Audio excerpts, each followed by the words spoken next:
Welcome to Morning Joan, the podcast where we spill all the tea and dish out the latest scoop on your favorite celebrities.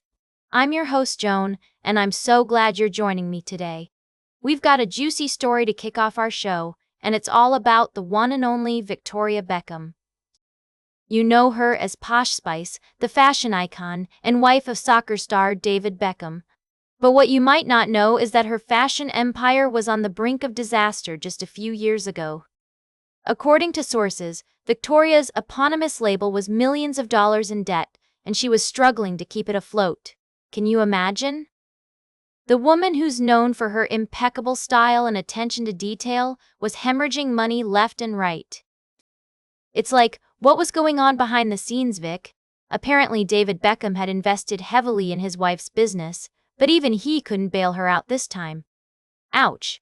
I mean, we all know that marriage is about supporting each other, but this is a whole different level of financial stress.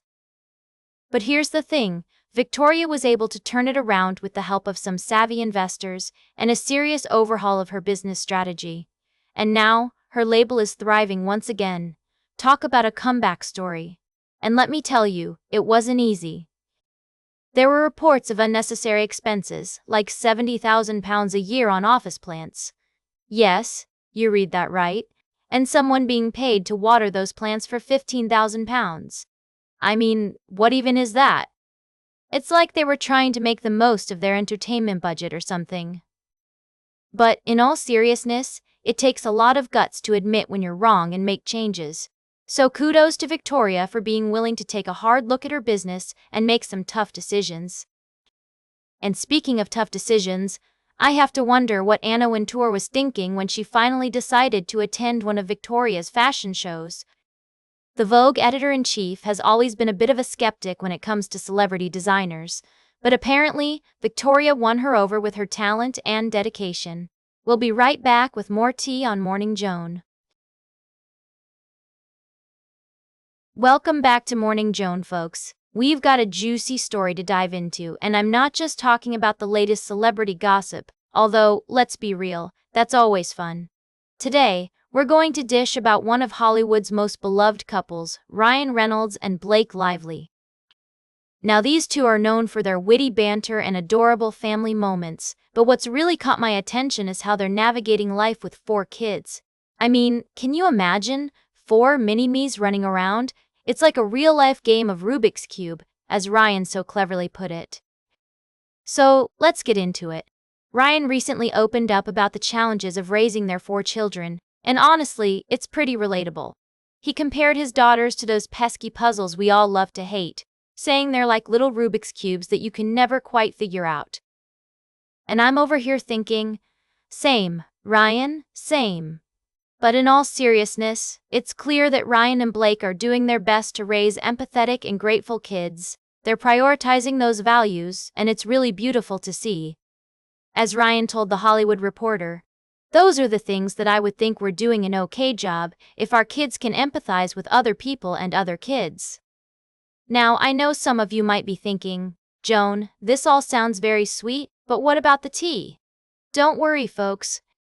I've got that covered too.